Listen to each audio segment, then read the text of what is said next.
Hi. I'm going to talk about how to troubleshoot Nexus 5 or 5X that won't turn on before sending it away for repair.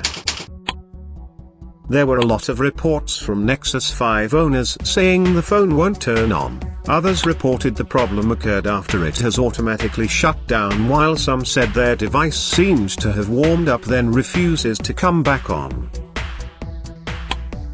A smartphone that doesn't have power is only as good as a paperweight, an expensive paperweight.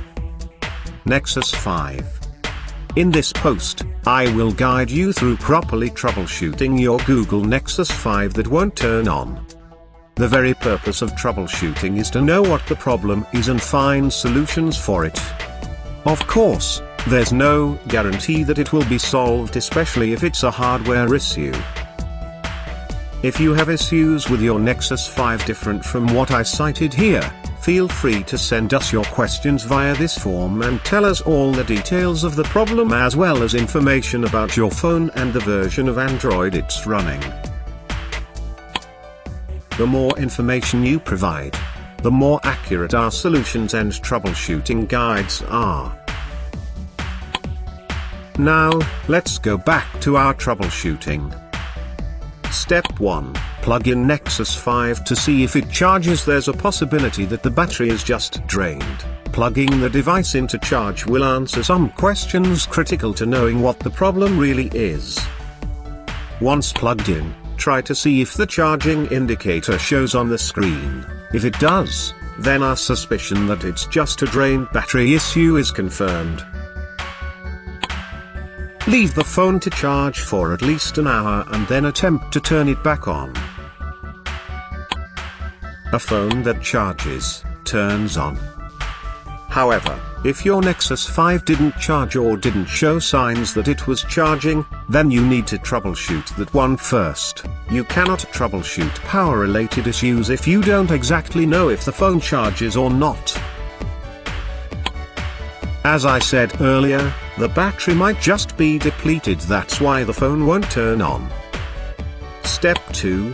Troubleshoot charging problems. You need to know if the problem is with the charging unit or power adapter, the USB cable, or with your phone. You already tried charging the phone using its original charger to no avail. Now it's time you connect the device to your computer.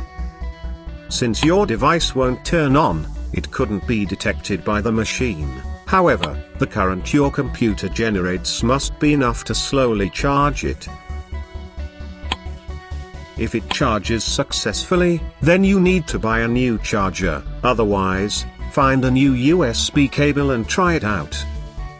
If the phone still refuses to charge, or even with different charger and USB cable, there's still a possibility that it's just a firmware issue. When the phone is plugged in, the electric current doesn't go directly to the battery, it will pass through a logic board and a series of chips.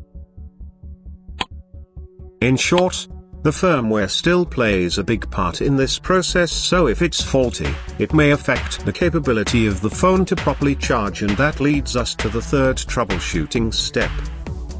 Step 3. Boot the phone in recovery mode. Even if the firmware has issues, you may still be able to boot in recovery mode, where you can restore your phone in factory settings and get rid of inconsistencies that might be causing the problem. Here's how you do it. Press and hold the volume down and power keys together for 10 seconds or until the phone turns on. If the screen lit up and display some text, it is almost certain the problem was with the firmware. Press the volume down button twice to highlight the option recovery mode. To select it, press the power key. Hold down the power button and press the volume up key to display the Android system recovery menu. You may go as far as doing the must reset on your phone, but the point of this troubleshooting is to find out if the phone is still capable of turning on, so you might save that procedure for later, especially if you have important data in your device. However, if your Nexus 5 couldn't boot in recovery mode, proceed to the next step. Final step, send the phone in for repair. There's not much you can do for a phone that won't turn on. You've tried all possible troubleshooting procedures just to bring it back to life to no avail. Therefore, It's time you seek professional help, as it is almost certain that it's a hardware issue.